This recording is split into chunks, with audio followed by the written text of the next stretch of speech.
સતયુગ દ્વાપર અને ત્રેતાની અંદર જ્ઞાન અને વૈરાગ્યનું મહાત્મ્ય હતું, પરંતુ કલિયુગની અંદર તો ભક્તિનું મહાત્મ્ય છે.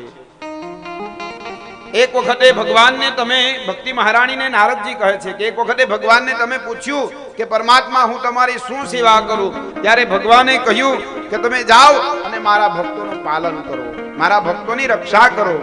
અને ભગવાને તમને મુક્તિ નામની દાસી અને જ્ઞાન અને વૈરાગ્ય નામના બે સેવક આપ્યા.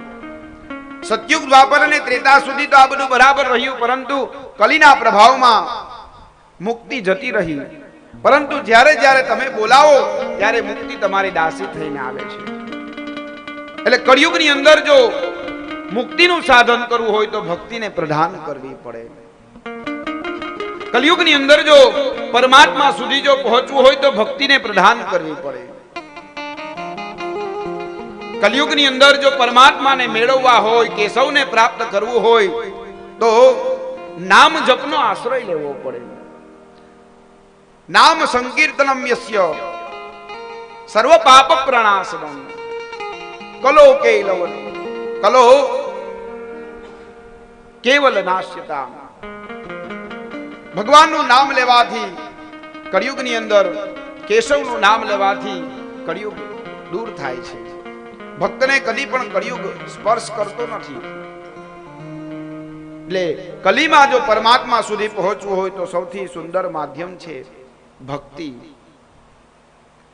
પરમાત્મામાં આપણું ચિત્તને સ્થિર કરીએ.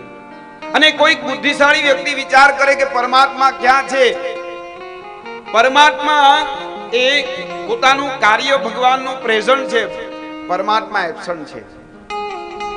ઝાડ પાન જો તમે ખીલે ફૂલે બધું, અત્યારે સમય આવ્યો છે આમ્ર મંજરી ધીમે ધીમે લાગવા લાગી. પરમાત્મા એનું કાર્ય કરે છે, કાર્ય પ્રેઝન્ટ છે અને કરતા એબ્સન્ટ છે. આપણે ત્યાં આવું આયોજન હોય ને ત્યારે શું થાય, મોટા ભાગે એવું થાય કે કાર્ય એબ્સન્ટ હોય ને કરતા પ્રેઝન્ટ હોય. આ કરી નાખું, તે કરી નાખું, શું કર, કામ દેખાતું ન હોય. મનુષ્ય એવા કામ કરે થોડું અને જાહેર કરે મોટું. મેં આમ કર્યું, મેં તેમ કર્યું. પરમાત્મા આ બધી સૃષ્ટિની રચના કરીને સંતાઈ ગયો છે, બસ એને આપણે શોધવાનો છે. એ મળી ગયો ને એટલે આપણો બેડો પાર, સાહેબ, જીવનું કલ્યાણ થઈ જાય. એટલા માટે આ કલિકાળમાં જો પરમાત્માને પ્રાપ્ત કરવા હોય તો શ્રેષ્ઠ સાધન છે ભક્તિ.